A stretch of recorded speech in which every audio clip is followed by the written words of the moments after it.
Hi నమస్తే welcome to Naresh maths classes. Problems గమనించిన ఒకసారి తెలంగాణ ఎస్ఐ మెయిన్స్ 2023కి సంబంధించిన ప్రశ్నలు లాభ నష్టాలకు సంబంధించినవి. ప్రశ్న గమనించిన ఒకసారి, a shopkeeper an article for 1200 and sold it with a profit of 10% on credit basis such that the amount has it be repaid after 4 years with simple interest at the rate of 10%. Then the amount received by shopkeeper at the end of 4th year is. ఒక దుకాణదారుడు ఒక వస్తువుని 1200 రూపాయలకు కొన్నాడు. దానిని 10% లాభంతో అమ్మాడు. ఆ సొమ్మును 10% చొప్పున బారు వడ్డీతో 4 సంవత్సరాల తర్వాత తిరిగి చెల్లించేటట్లు అమ్మితే దుకాణదారుడు 4 సంవత్సరాల తర్వాత పొందే మొత్తం ఎంత? జాగ్రత్తగా అబ్జర్వ్ చేయండి ఒకసారి. లెక్కన డీల్ చేసే విధానం గమనిస్తూ ఉండండి. ఓకే అండి, సాధ్యమైనంత వరకు ఆప్షన్ ఎలా యూజ్ చేయాలి అని మాట్లాడుతూ ఉంటాం. ఎందుకంటే ఎగ్జామ్ హాల్లో మనకి విత్ ఇన్ షార్ట్ టైం, చాలా తక్కువ టైంలో సమాధానం చెప్పామనుకోండి, మనకి టైం సేవ్ అవుతుంది. కొన్ని టెక్నికల్ ప్రశ్నలు లాంగ్ ఉండే ప్రశ్నలకి ఇక్కడ మిగిల్చుకునే టైం అక్కడ మనకి చేయడానికి అవకాశం వస్తుంది. అందుకని ఎప్పుడు కూడా ఆప్షన్ ద్వారా ఎలా చేయాలి అనే థాట్ అనేది ఎప్పుడు కూడా ఒక మూల ఉండాలి మన దగ్గర, ఎప్పుడు కూడా. అలా అని చెప్పేసి 100% అయిపోతుంది ప్రతి ప్రశ్న అంటలేదు కదా. నువ్వు రెగ్యులర్గా ఇలా నువ్వు ఆలోచించగలిగితే కనుక ఖచ్చితంగా 40 to 50% ప్రశ్నలు ఆప్షన్ల ద్వారా అవుతాయి. దానికి బాగా సహకరించేవి శాతము, భిన్నము, నిష్పత్తి, దాంట్లో ఉండే నెంబర్లు. ఓకే, కాబట్టి చూడండి ఒకసారి. ఇప్పుడు ఇదే ప్రశ్న సాల్వ్ చేద్దాం అనుకుంటున్నాం. అడిగిన ప్రశ్న ఏంటి? 4 సంవత్సరాల తర్వాత పొందే మొత్తం. షాపువాడు 4 సంవత్సరాల తర్వాత పొందే మొత్తం అన్నాడు. షాపువాడు 4 సంవత్సరాల తర్వాత పొందే మొత్తం అంటే షాపువాడికి వాడు ఒక వస్తువును కొన్నాడు, కొన్నదానిని అమ్మాడు, కానీ డబ్బులు ఇవ్వలేదు. వాడు నీకు 4 సంవత్సరాల తర్వాత వడ్డీతో ఇస్తానని చెప్పాడు. వడ్డీతో ఇస్తానని చెప్తున్నాడు. వడ్డీ ఎంత? 10% చొప్పున. ఎప్పుడు పర్సంటేజ్ చెప్పినా వడ్డీల్లో 1 సంవత్సరానికి, అలా 4 సంవత్సరాలు. అందుకని 4 సంవత్సరాలకి వడ్డీ ఎంత వస్తుంది అన్నాం అనుకోండి, 40%. 1 సంవత్సరానికి 10% అయితే 4 సంవత్సరాలకి 40% వడ్డీ వస్తుంది. కానీ వాడిన ప్రశ్న మొత్తం అన్నాడు. మరి మొత్తము అన్నాడు కాబట్టి ఎంత అవుతుంది? 140% అవుతుంది. ఎందుకంటే అసలేమో 100%, 40% వడ్డీ. లాభ నష్టాల్లో మాట్లాడామనుకోండి, 10% లాభానికి అమ్మాడు అంటే 110%కి అమ్మాడు. 10% నష్టానికి అమ్మాడు అంటే కనుక 90%కి అమ్మాడు అని ఎలాగైతే అంటున్నామో ఇక్కడ కూడా అంతే. ఇక్కడ వడ్డీ 40% వచ్చిందనగానే టోటల్గా కలెక్ట్ చేసే అమౌంట్ ఎంత అంటే 140%. అందుకే 140% అంటున్నాం కాబట్టి ఉన్నటువంటి ఈ 140లో 14 కనిపిస్తుంది కాబట్టి కింద ఉన్న ఆప్షన్లో 14వ ఎక్కం పోవాలని ఆలోచిస్తాం. అబ్బే అంత పెద్ద ఎక్కం చూడలేము సార్ అంటే కనుక 14లో మనకి 7వ ఎక్కం ఉంది కాబట్టి ఉన్నటువంటి ఆప్షన్లో ఎక్కడ మనకి 7వ ఎక్కం పోతుందో చూడండి, అక్కడ సమాధానం టికెట్ వేసుకుంటాం. మరి ఎప్పుడు లెక్క చేయాలి అంటే కనుక 2 ఆప్షన్లు వస్తే చేస్తాం. ఇప్పుడు ఉన్న ఆప్షన్లో మనకి 7వ ఎక్కం ఎక్కడ పోతుందో చెక్ చేయండి ఒకసారి. చెక్ చేస్తే చూడ ఒకసారి, 7వ ఎక్కం 7 1లో 7, 7 పోతే కనుక 13లోంచి 7 తీసేస్తే 6, 6 2 62. 62లో మనకి 7వ ఎక్కం పోదు అంటే ఫస్ట్ ఆప్షన్ కాదు. ఇక సెకండ్ ఆప్షన్కి వస్తే కనుక 7 2 14, 14 పోతే కనుక 4 4 44, 7 6 42, 42 అనగానే ఇంకా 2 8 28, ఖచ్చితంగా 7వ ఎక్కం పోతుంది. ఇక్కడ వస్తే కనుక 7వ ఎక్కం చూడండి ఒకసారి, 7 2 14, 14 ఇంకా 1 5 మళ్ళీ 15 కాబట్టి 7 2 14, మళ్ళీ 1 0 10, 10లో 7వ ఎక్కం పోదు కాబట్టి థర్డ్ ఆప్షన్ కూడా కాదు. ఇక ఫోర్త్ ఆప్షన్కి వస్తే కనుక 7 2 14, 7 49, ఇది కూడా పోదు. ఇక్కడ సమాధానం ఎంత అంటే 18 48 అని చెప్పొచ్చు. నీకు అర్థం కావాలి కాబట్టి నెంబర్ టు నెంబర్ విడమర్చి మాట్లాడుతున్నాను. అది నన్ను చేసుకోమంటే కనుక 7వ ఎక్కం పోతుందో చూడడం ఎంతసేపు పడుతుంది? నీకు నువ్వుగా చూసుకుంటే కనుక 7వ ఎక్కం నీకు బాగా వస్తే కనుక నీకు ఎంతసేపు పడుతుంది ఆలోచించండి. నీకు చెప్పాలి కాబట్టి 7 13లో 7 1లో 7 6 మిగిలింది, 6 పక్కన 2 62 అని అంటున్నాను. నీకు అలవాటు అవ్వాలనే ఉద్దేశంతో. ఓకే, కాబట్టి సమాధానం ఎంత? 1848. ఎటువంటి స్టెప్ వేయకుండానే త్రూ ఆప్షన్ ద్వారా మాట్లాడేస్తాం. మరి ఇన్ కేస్ 2 ఆప్షన్లు వచ్చాయి, లెక్క చేయాల్సిన పరిస్థితి ఏర్పడుతుంది. మరి లెక్క చేయాలనుకుంటే కనుక ఏం చేయాలి అంటే కనుక చూడు ఒకసారి, కొత్తదేమీ కాదు, జాగ్రత్తగా గమనించి ఒకసారి. వస్తువును కొన్నాడు, కొన్న దానిని కొంత లాభానికి అమ్మాడు. ఇక్కడ వాడు డబ్బులు ఇవ్వలేదు, వాడు అరువు పట్టుకెళ్ళాడు. 4 సంవత్సరాల తర్వాత వడ్డీకి ఇస్తానని చెప్పేసి డబ్బులు పట్టుకెళ్ళిపోయాడు. అంటే క్లియర్ గమనించి ఒకసారి, ఇక్కడున్న పర్సంటేజ్ కానీ ఒకే వస్తువుకి సంబంధించింది. వరుసగా వేసుకుంటూ పోయాడు కాబట్టి మనకున్న బలమైన కాన్సెప్ట్లో ఒకటి ఏంటిది? వరస శాతాలు. అంతే, అప్లై చేయ సమాధానం అయిపోద్ది. ఇక్కడ వరుసగా పోతున్నాయి వరస శాతాలు. కొన్న ఖరీదు ఎంత? 1200. ఇక్కడ అమ్మింది 10% లాభానికి అమ్మాడని చెప్పాడు కాబట్టి 110%. 10% లాభానికి అమ్మాడని చెప్పాడు కాబట్టి 110%, 110/100. వడ్డీ వచ్చి 40%, 10% లాభానికి అమ్మాడు. ఇక్కడేమో 40% వడ్డీ వచ్చింది 4 సంవత్సరాలకి, అందుకని 140/100. 40% వడ్డీ కాబట్టి 140% మొత్తము. అంతే, క్యాన్సిల్ చేస్తే సమాధానము ఈ 2 zeros 100 క్యాన్సిల్, అలాగే ఈ 2 zeros 100 క్యాన్సిల్. ఇక్కడ క్లియర్గా మనకి ఎంత అవుతుంది అంటే 12 × 11 × 14 గుణించండి. ఆల్రెడీ మనకి సమాధానం తెలిసిపోయింది కాబట్టి 1848 అని చెప్పొచ్చు. సమాధానం తెలిసిపోయింది కాబట్టి, లేదా గుణించండి ఒకసారి. ఓకే, ఒకటి ఇలా ఆప్షన్ వాడుకొని చెప్పాడు. సెకండ్, ఇదొక కాన్సెప్ట్ వరస శాతాలకి సంబంధించింది. కొన్న దాని మీదే కొంత పర్సంటేజ్ లాభం వేసుకున్నాడు, దాని మీదే వడ్డీకి ఇచ్చాడు. ఇలా ఒకే వస్తువుకి సంబంధించిన శాతాలు కాబట్టి వరస శాతాలు కంటిన్యూస్గా వెళ్ళిపోతుంది కాబట్టి.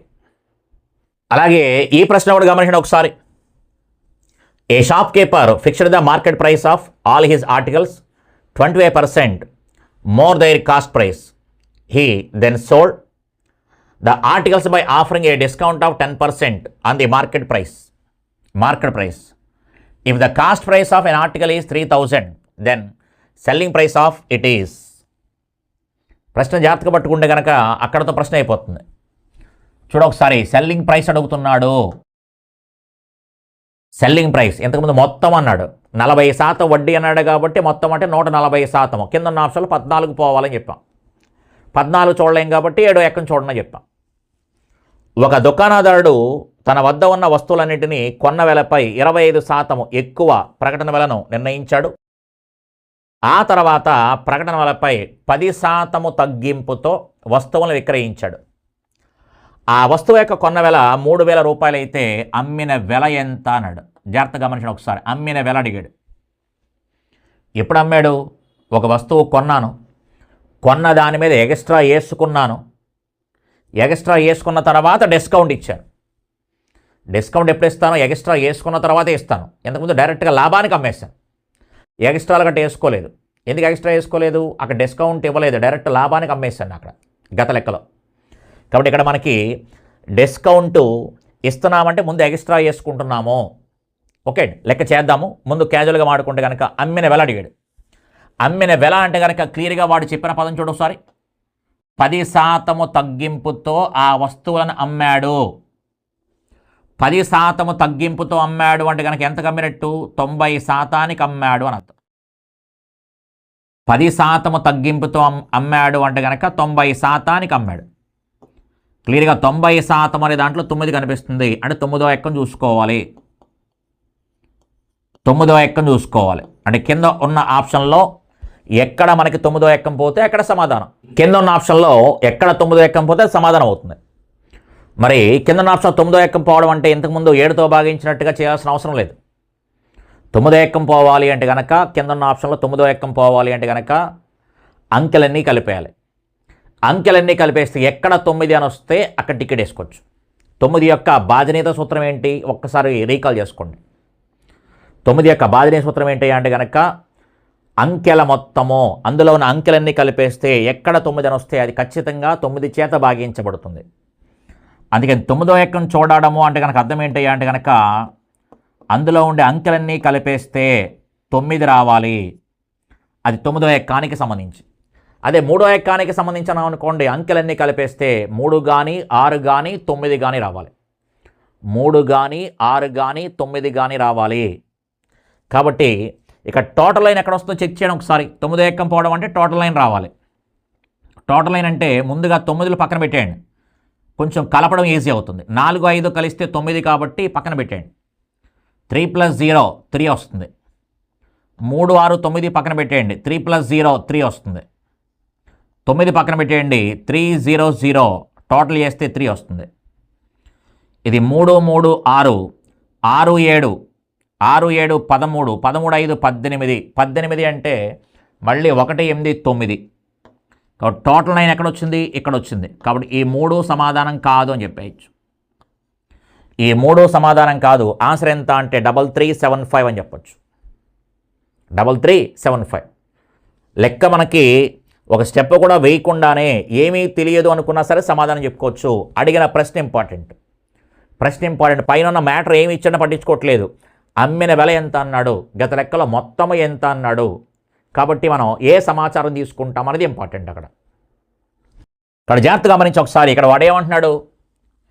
ఖచ్చితంగా ఒక వస్తువును కొంటాము, ఒక షాప్ పెట్టాను కొంటాము. కొన్న దాని మీద ఏం చేస్తాం? ఖచ్చితంగా ఎక్స్ట్రా వేస్తాం. ఎక్స్ట్రా వేసిన దాని మీదే డిస్కౌంట్ ఇస్తాం. ఒక వస్తువుని కొంటాము, కొన్న దాని మీద ఎక్స్ట్రా వేస్తాము, ఎక్స్ట్రా వేసిన దాని మీద డిస్కౌంట్ ఇస్తాం. చివరగా మనం అమ్ముతాం. డిస్కౌంట్ వేసి ఇచ్చిన తర్వాత అమ్ముతాము. అప్పుడు లాభమో నష్టమో ఏదో ఒకటి వస్తుంది. కాబట్టి ఖచ్చితంగా వరుసగా పోతున్నాయి.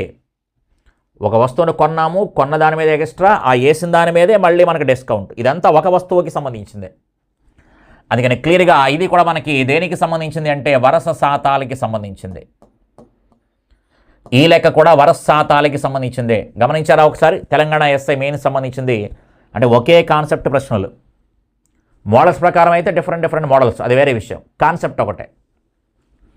అందుకే ఎంత కొన్నాము అంటే కనుక క్లియర్గా మనం కొన్న ఖరీదు 3000. కొన్న ఖరీదు 3000. 3000 ఇంటూ కొన్న ఖరీదు 3000. ఎంత ఎక్స్ట్రా వేసామంటే కనుక 25% ఎక్స్ట్రా వేసామని చెప్పాం. 25% ఎక్స్ట్రా అనగానే 125. 125/100. 10% డిస్కౌంట్ అని చెప్పాడు కాబట్టి 90/100. అంతే. క్లియర్గా క్యాన్సిల్ చేయండి, సమాధానం అయిపోతుంది. క్యాన్సిల్ చేస్తే కనుక చూడండి ఒకసారి సమాధానం. ఈ 3 zeros ఇక్కడ ఉండి ఈ 3 zeros క్యాన్సిల్, అలాగే 0 కూడా క్యాన్సిల్. జీరోస్ అని క్యాన్సిల్ అయిపోయాయి కాబట్టి 3 × 3 × 125 × 9 గుణించండి ఒకసారి. మనకి సమాధానం తెలిసిపోయింది కాబట్టి 3375 రాస్తున్నాను. కావాలని కూడా గుణించి చూడండి. 3375 అని చెప్పొచ్చు. ఇది కూడా వరుస శాతాలకి సంబంధించిన లెక్కే. ఓకే అండి. ఇది కూడా 2023 ఎస్ఐ మెయిన్స్కి సంబంధించిన ప్రశ్నలే.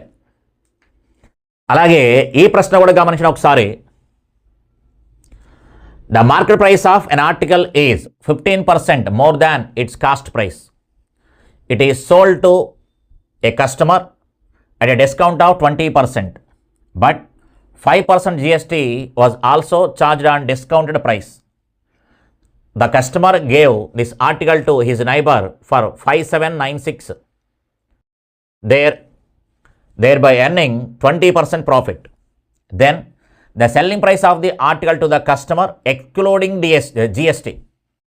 Excluding GST కాకుండా సెల్లింగ్ ప్రైస్ ఎంత అని అంటున్నాడు. జిఎస్టీ కాకుండా సెల్లింగ్ ప్రైస్ అడుగుతున్నాడు. జాగ్రత్తగా మనిషి ఒకసారి. ఒక వస్తువు యొక్క ప్రకటన వెల దాని కొన్న వెల కంటే 15% ఎక్కువగా ఉంది. 15% ఎక్కువగా ఉంది. దానిని వినియోగదారునికి 20% తగ్గింపుతో విక్రయించాడు. అయితే తగ్గింపు ధరపై 5% జిఎస్టీ విధించారు. ఆ వినియోగదారుడు ఆ వస్తువుని అతను పొరుగింటి వానికి 20% లాభంతో 5,796 రూపాయలకి అమ్మాడు. అయితే వినియోగదారునికి ఆ వస్తువుని అమ్మిన ధర ఎంత? జిఎస్టీ లేకుండా అని పదం పడాలి ఇక్కడ. జిఎస్టీ లేకుండా వినియోగదారునికి ఆ వస్తువును అమ్మిన ధర ఎంత? అమ్మిన ధర అడిగాడు. అయితే ఎవరు అమ్మిన ధర? ఇక్కడ ఇద్దరు వ్యక్తులు కనిపిస్తున్నారు. ఒకడు వినియోగదారుడు అనే పదం, రెండోది పొరుగింటివాడు అనే పదం. అందుకని కానీ ఇక్కడ అమ్మిన ఖరీదు ఎవరిదంటే కనుక వినియోగదారుడిది. కస్టమర్కి సంబంధించిన అమ్మిన ధర, నైబర్కి సంబంధించిన అమ్మిన ధర ఇక్కడ ఉంది 5796. కాబట్టి దాని గురించి అడగలేదు. నైబర్కి పొరుగింటి వాడికి 20% లాభంతో 5796 రూపాయలకి అమ్మాడు, ఇచ్చాడు అని చెప్పాడు. కానీ వాడు అడిగిన ప్రశ్న జిఎస్టీ లేకుండా కస్టమర్కి మన దగ్గర, మన షాప్ అనుకుంటే మన దగ్గరికి ఎవరైతే కస్టమర్ ఇచ్చారో వాడికి మనం ఎంత కమ్మామో అడుగుతున్నాడు. వాడికి అమ్మిన ధర ఎంత అన్నాడు. ఎప్పుడైతే జిఎస్టీ లేకుండా అని పదం వాడాడో చూడండి ఒకసారి. లెక్కని మనకు పూర్తిగా చేయకుండా మాట్లాడేయచ్చు. జిఎస్టీ లేకుండా అని చెప్పాడు. జిఎస్టీ ఎప్పుడు విధించారు? తగ్గించిన ధర మీద జిఎస్టీ విధించారు. అంటే ఇక్కడ నుంచి మనకు అవసరం లేదు. ఇక్కడ నుంచి మనకి ఏదైతే పాయింట్ ఉందో అదంతా కూడా మనకి ఈ ఇచ్చాడు అనే పదం వరకు మనకు అవసరం లేదు. ఇదంతా కూడా మనకు అవసరం లేనిది, ఎందుకంటే జిఎస్టీ లేకుండా అని చెప్పాడు కాబట్టి. జిఎస్టీ లేకుండా అమ్మిన ఖరీదు అడుగుతున్నాడు. అందుకని ఆవేశపడకుండా సింపుల్గా ఎలా చెప్పొచ్చు అంటే కనుక జిఎస్టీ లేకుండా అమ్మిన ఖరీదు అంటే కనుక చూడండి ఒకసారి. ఇక్కడ క్లియర్గా మనకి 20% తగ్గింపుతో విక్రయించాను. నేను షాపు వాడిని కాబట్టి 20% డిస్కౌంట్ ఇచ్చి అమ్మాను అని చెప్పాను. 20% డిస్కౌంట్ ఇచ్చి అమ్మాను. ఎప్పుడు? జిఎస్టీకి ముందు. అది వాడు అడిగిన ప్రశ్న కూడా అదే. అందుకని క్లియర్గా దీని ప్రకారంగా మాట్లాడుకుంటే కనుక 80% అమ్మాను. 80% అమ్మాను. అందుకని కింద ఉన్న ఆప్షన్లో ఏం చూడాలి? 8వ ఎక్కం చూసుకోవాలి. 80% అమ్ముతున్నాను ఆ క్యాండిడేట్కి. అందుకని కింద ఉన్న ఆప్షన్లో 8వ ఎక్కం పోవాలి. కింద ఉన్న ఆప్షన్ 8వ ఎక్కం పోవాలి. జాగ్రత్తగా గమనించండి ఒకసారి. ఒక వస్తువు నేను కొన్నాను షాపు వాడిని. ఎదుటివాడు బేరం అడుగుతాడు కాబట్టి ఖచ్చితంగా ఎక్స్ట్రా వేసుకుంటాను. ఆ ఎక్స్ట్రా ఇచ్చిన దాని మీదే డిస్కౌంట్ ఇస్తాను షాప్ కస్టమర్కి. ఇక్కడి నుంచి కస్టమర్కి నేను అమ్మాను. కానీ అమ్మేటప్పుడు ఇంకా ఏం చేశాను? జిఎస్టీ కూడా వేసాను. దీని మీద జిఎస్టీ వేసాను. ఎవరికి? కస్టమర్కి. ఇది కూడా కస్టమర్ మీదే. కానీ ఈ కస్టమర్ ఏం చేశాడంటే వీడేం చేశాడు? వీడు ఇంకొకటికి అమ్మేశాడు ప్రాఫిట్కి. ఎంత? 5796కి అమ్మేశాడు. ఇది మొత్తము కథ. అయితే షాప్లో ఒక వస్తువు నేను కొన్నాను, షాప్ నేను పెట్టాను, నేను అమ్మేటప్పుడు ఎక్స్ట్రా వేసుకుంటున్నాను, దాని మీద డిస్కౌంట్ ఇచ్చాను. ఈ డిస్కౌంట్ ఇచ్చిన దాని మీద జిఎస్టీ వేసి అప్పుడు అమ్మాను అడిగి. కానీ వీడేం చేశాడంటే ఇంకొకటికి అమ్మేశాడు, కొంత లాభానికి అమ్మేశాడు. కానీ అడిగిన ప్రశ్న జిఎస్టీకి ముందు అడుగుతున్నాడు, జిఎస్టీ లేకుండా అని అడిగాడు. జిఎస్టీ లేకుండా అమ్మిన ధర అంటే కనుక ఫస్ట్ 20% డిస్కౌంట్తో అమ్మాను అనగానే మీనింగ్ ఏంటి? 80%కి అమ్మాను అర్థం. 15% ఎక్స్ట్రా అంటే అర్థం ఏంటి? 115%కి అమ్మాను అని అర్థం. అందుకని ఉన్న ఆప్షన్లో మనకి క్లియర్గా 80% అని ఉంది కాబట్టి కింద ఉన్న ఆప్షన్లో 8వ ఎక్కం పోవాలి. కింద ఉన్న ఆప్షన్ 8వ ఎక్కం ఎక్కడ పోతుందో చెక్ చేయండి ఒకసారి. 8వ ఎక్కం పోవాలి అంటే కనుక క్లియర్గా ఏం చెప్పుకుంటున్నామంటే ఆల్రెడీ బాజనీయ సూత్రాలు డివిజిబిలిటీ రూల్స్ గురించి మాట్లాడుకున్నాం. ఇంతకుముందు దాంట్లో 9 డివిజిబిలిటీ రూల్ ఏం చెప్పాం? అంకెలన్నీ కలిపేయాలి అని చెప్పాను. మరి 8కి సంబంధించి ఏంటి? చివరి 3 అంకెలు చూసుకోవాలి. 4 అయితే చివరి 2 అంకెలు చూడాలి. 4 అయితే చివరి 2 అంకెలు చెక్ చేసుకుంటాం. 8 అయితే చివరి 3 అంకెలు చెక్ చేసుకుంటాం. చివరి 3 అంకెలు 8 చేత భాగించబడితే ఆ నెంబర్ అంతా కూడా 8 చేత భాగించబడుతుంది. లేదా చివరి 3 అంకెలు సున్నాలున్నా సరే 8 చేత భాగించబడుతుంది. ఇక్కడ క్లియర్గా ఏం చెప్పుకోవచ్చు చూడు ఒకసారి. 8వ ఎక్కానికి సంబంధించి కాబట్టి చివరి 3 అంకెలు సున్నాలు ఉన్నాయి, 8 చేత భాగించబడుతుంది. ఇది 930. 8 11 88. 88 పోతే కనుక 5 0 50. 50లో 8వ ఎక్కం పోదు కాబట్టి ఇది కాదు. చివర 600 ఉంది 3 అంకెలను. 8 ఏళ్ళు 56.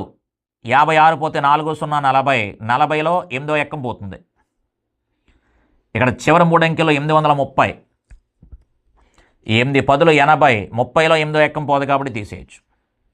అంటే ఆన్సర్ మనకి 4600 అయినా అయి ఉండాలి, 5000 అయినా అయి ఉండాలి. ఇలా 2 ఆప్షన్లు వచ్చాయి కాబట్టి మన దగ్గర ఇంకో సోర్స్ కూడా ఉంది. 8వ ఎక్కమే కాదు 115కి సంబంధించి కూడా చూసుకోవచ్చు కావాలనుకుంటే.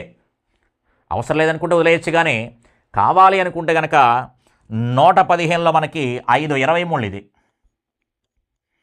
523లో నెంబర్ల గురించి కనుక మనకు అవగాహన కలిగితే నెంబర్లతో ఆడేసుకోవచ్చు. ఇక్కడ కింద ఉన్న ఆప్షన్లో మనకి 23వ ఎక్కం ఎక్కడ పోతే చెక్ చేయండి ఒకసారి. ఆ ఉన్న 2 ఆప్షన్లో 50లో 23 పోదో తీసేయచ్చు. ఇక మిగిలింది ఇదే కాబట్టి హ్యాపీగా టికెట్ వేసుకోవచ్చు. 23 రెళ్ళు 46. కాబట్టి సమాధానం ఎంత అంటే క్లియర్గా 4600. లెక్క ఏమైనా చేస్తామంటే ఏమీ చేయాల. క్లియర్గా వాడు అడిగింది జిఎస్టీకి ముందు అమ్మిన ఖరీదు అడిగాడు. జిఎస్టీకి ముందు కస్టమర్కి ఎంతకు అమ్మేవు అంటే ఇదంతా మనకి వేస్ట్ మ్యాటరు. జిఎస్టీకి ముందంటే 80% అమ్మాము. అలాగే 115% ప్రకటన ఖరీదు. 80% అమ్మేమంటున్నాం కాబట్టి కింద ఉన్న ఆప్షన్లో 8వ ఎక్కం పోవాలి. 2 ఆప్షన్లు వచ్చాయి కాబట్టి 115% అన్నాం కాబట్టి 115లో 23 ఉంది.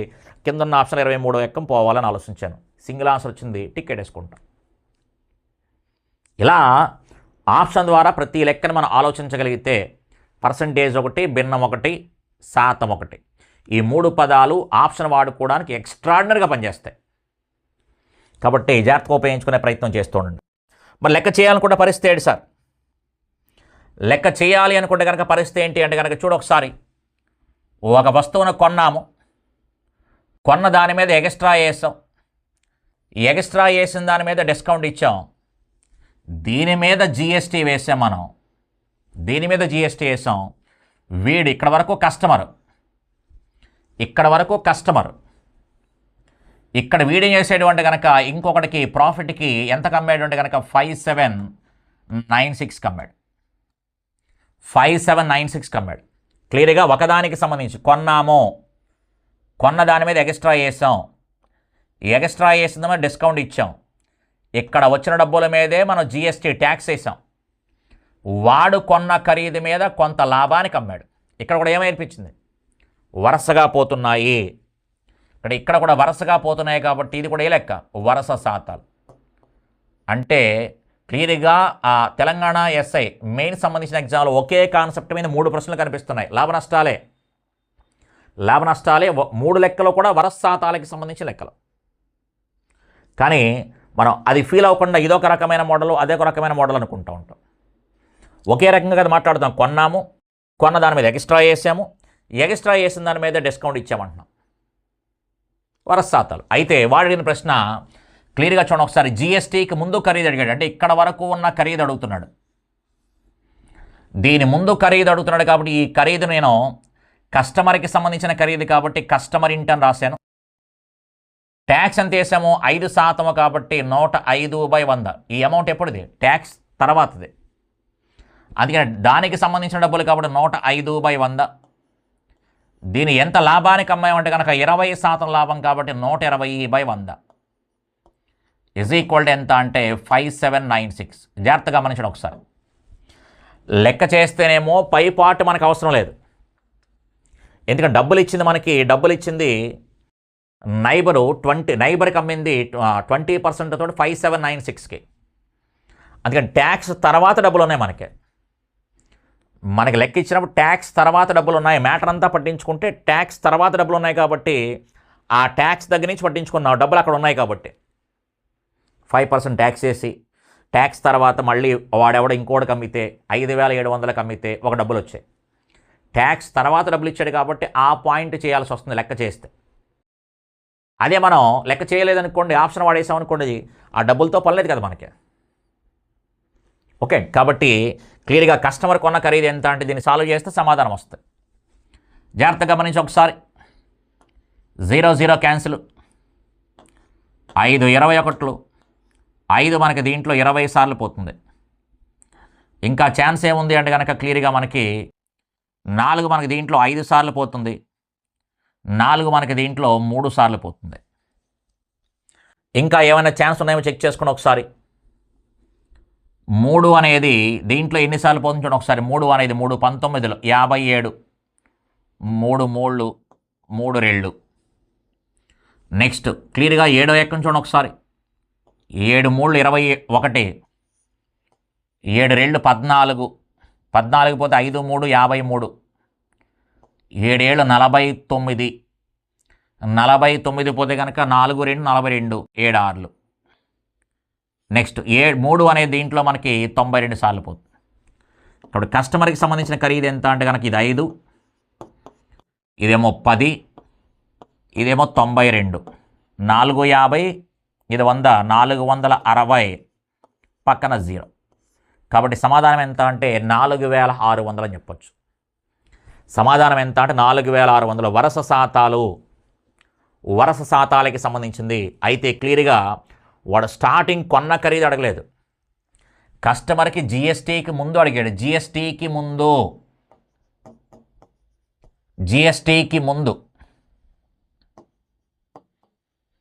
అందుకని జిఎస్టీ ముందు కాబట్టి ఇక్కడ నుంచి ఇక్కడ వరకు మనం వచ్చాం. జిఎస్టీకి ముందు అడిగాడు కాబట్టి అక్కడ వరకు వచ్చాం అంతే. అలా కాకుండా వాడు ప్రకటన ఖరీదు ఎంత అడిగాడు అనుకోండి, ఇక్కడ నుంచి ఇక్కడ వరకు వస్తాం. అలా కాకుండా కొన్న ఖరీదు అడిగాడు అనుకోండి, అక్కడి నుంచి ఇక్కడ వరకు వచ్చేస్తాం. లైన్గా వేసుకుంటూ వచ్చేస్తాం. కొన్న ఖరీదు ఇంటూ 15% ఎక్స్ట్రా కాబట్టి 115/100, 20% డిస్కౌంట్ కాబట్టి 80/100 అని రాసుకుంటూ వెళ్ళిపోతాం. ఓకే, కాబట్టి అంతా చేయాల్సిన అవసరం లేదు. వాడు జిఎస్టీకి ముందు కాబట్టి ఇక్కడ వరకు వస్తే చాలు. అయితే ఇదంతా మనకు అనవసరం, సింపుల్గా ఇలా ఆప్షన్ వాడేసుకోవచ్చు. ఓకే.